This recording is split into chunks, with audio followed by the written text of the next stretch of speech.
Hi, my name is Dr. Jen Katona, and I'm excited for this opportunity to talk with you about adjusting curriculum for the hybrid or remote learning.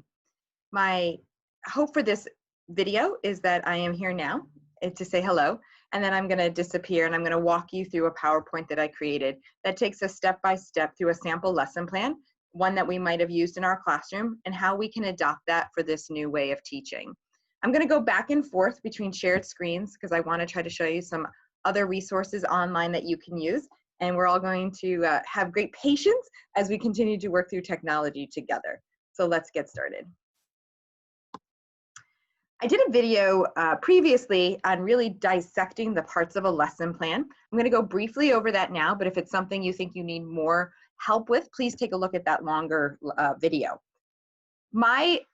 I break lesson plans down into 5 parts: a warm-up, where you get the energy where it needs to be; a prepper mini lesson, where you go over vocabulary, prior knowledge, anything they need to successfully do the work of the day; the main activity, that's the crux of the works, that's where they're activating it, putting into practice, where you're really you get a sense if they're understanding the work. Then we're going to share out. We always have to share out our work. We're performers. And then there's reflection that ties us back to our guiding question. Here's a sample breakdown of those 5 parts in a 40-minute lesson. I know some lessons are a little bit longer, a little bit less. 40 minutes is a pretty average. I also want to point out that in this time, you need to breathe through your lessons. You might not get to every part of a lesson plan of those 5 parts over 2 days. You might, over 1 day, you might need 2 days, and I think that's okay in these circumstances. But I'm going to model this as if it's one 40-minute lesson, and how do we still hit on each 5 of those components. So if you want to take a screenshot of this or come back to this as a model or a template, I'll go over it briefly and then we'll go look at it in more detail.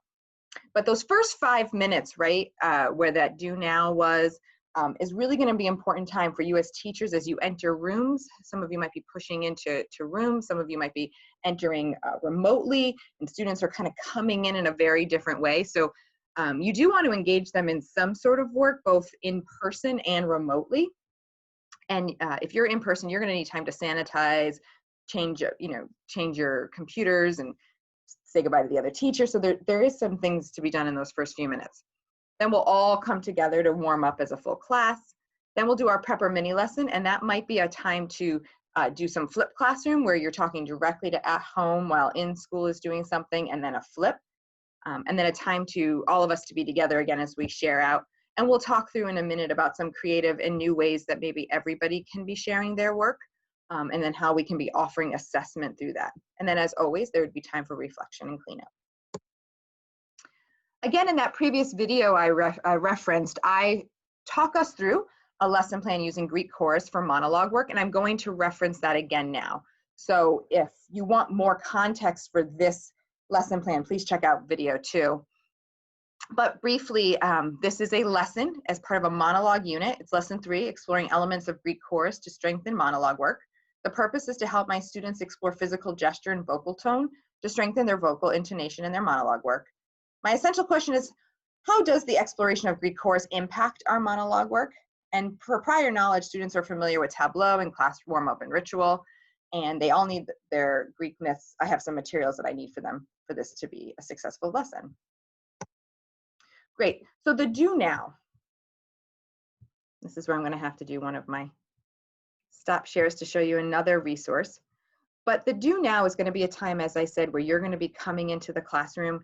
Maybe you need to sanitize, you have your students coming in slowly over Zoom. Maybe if you watch one of my other videos, you have a stage manager who's letting kids in, you've got maybe kids coming into the room. There's gonna just need to be some more time and some more care. So a great resource I like to use is Padlet. Padlet, if you're not familiar,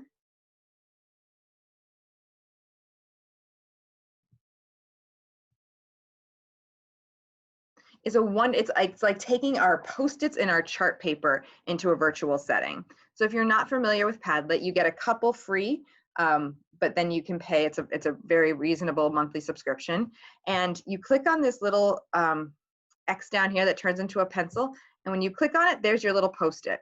So you can write your unit, monologue unit. My question is, how is working on finding moments to breathe in your monologue going, and what support do you still need? So for me, that's a reference to our last class.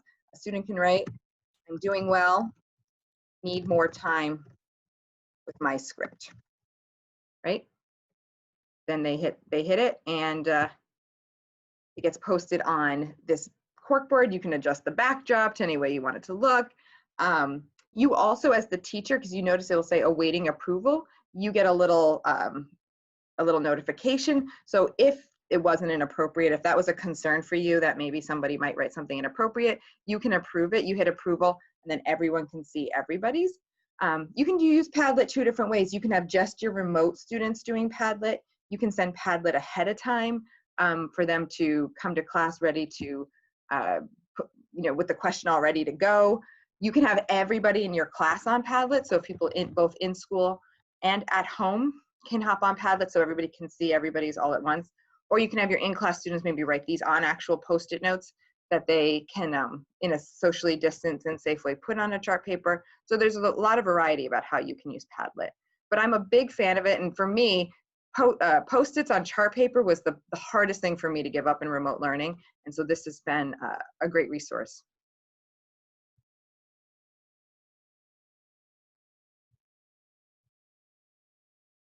And just like in real time, I appreciate your patience as we navigate our technology.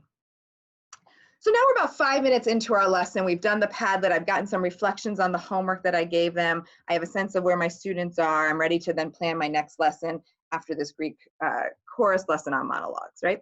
So now I'm 5 minutes in, and I want to do a warm-up all together. So again, I made another video where I talk about how to really use Zoom as a creative space. So I encourage you to watch that, about just really standing up and bringing lots of energy. But I would do a full warm up with my students just as I would if we were all in the classroom together.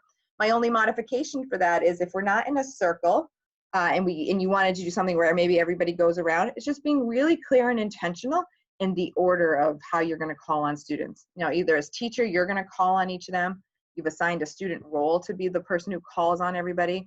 Or maybe just in where their name is, you ask them to rename with a number.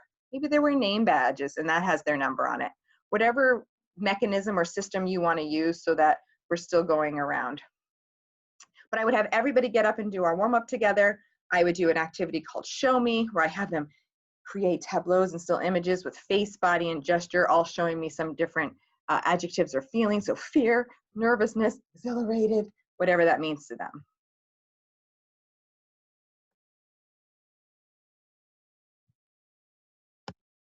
Great. So for my prep activity, I want them to be able to recite this small portion of a Greek chorus. The first rule of happy life, wisdom. Second rule, don't work against the gods. You big men with your big words pay a big price for that. But in the end, you learn wisdom too, even you. So for this activity, when I was in the classroom, I would have everybody read this once just to make sure everybody can read it. I'd have it on big print, right? So in a Zoom way, it is nice and big for everybody to be able to read it. If I've got my class students, I might have it on a separate piece of paper, which I had them take as they came in because I don't want to be passing out paper. Or I've pre-written it up on either up on a smartboard or I've got it on poster paper. I'm not sure what your facilities are going to look like, but in some fashion. So both for my at-home learners, it's on a shared screen, and in my in-class learners, it's up somewhere for them as well. And then I'm going to have them go around and I'm going to do these different activities. So one of them is one word at a time, where each person in the room says one of the words at a time.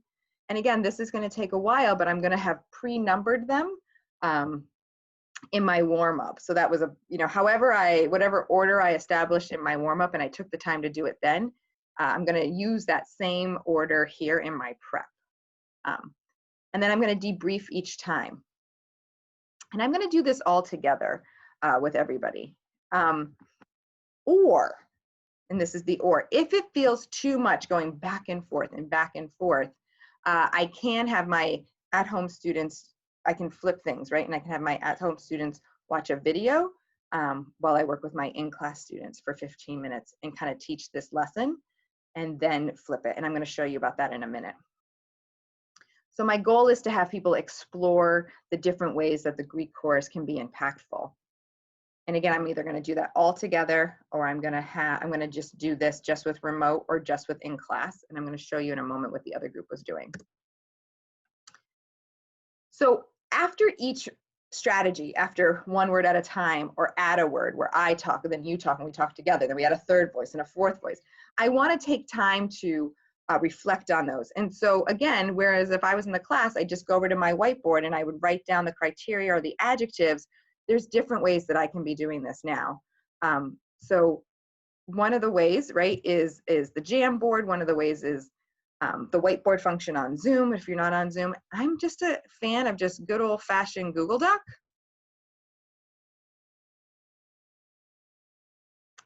It's the easiest way I have found to just be able to type something out and let everybody see it, right? So I can have my Google Doc up for everybody, and I can be taking notes. So if they said to me, one word at a time, it sounds, makes it sound scary, makes it sound boring, right? Makes it sound dry, right? Then I can just be taking those notes. So I can still engage in student conversation, which is essential to me as a teacher.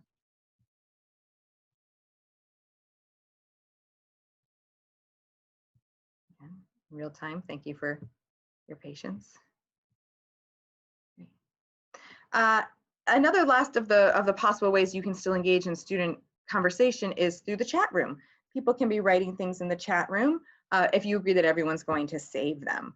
So you still want to have that student input in creating criteria, student input in and reflecting on the work. That's an essential part of it.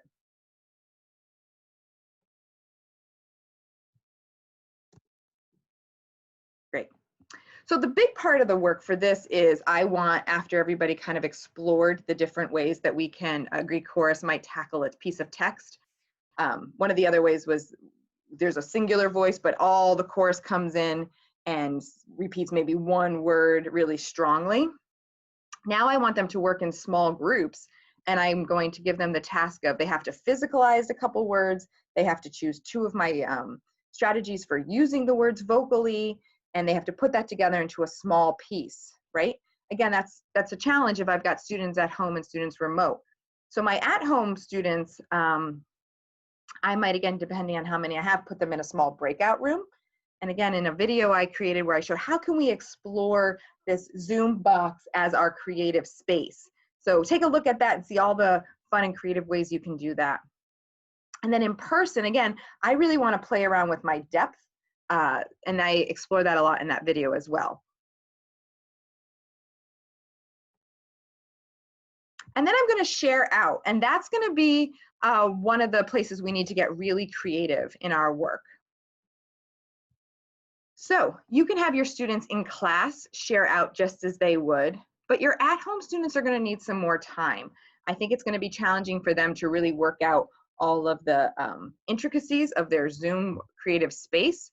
And I'm a big fan of being fair to all students. Modifications for one become modifications and options for all. So if I were the teacher here, I might not have them share out in class. I might give everyone the option to create a video. So that way my at-home students could practice and record their Zoom or Google Classroom or Meets. And then I would give the same option to my in-class students and say, okay, get the emails of your 3 class projects and, class partners and create a video as well. Or I would give them the option to come in the next day and perform it live, since they would have that option to do so. And then I would end with a reflection with all of us all together. Hi, thank you I hope you found this helpful, and just a few things to remember. We are all doing this for the first time. As much advice as we can give, there is no playbook for this kind of work. So continue to be an inspiration to your students, as you are all an inspiration to all of us. There's going to be days where you hit it out of the park and you'll think you've been doing this for years, and there's going to be days where you stumble, and that's all okay. We're all in this together, and I continue to have nothing but admiration for teachers and all you do.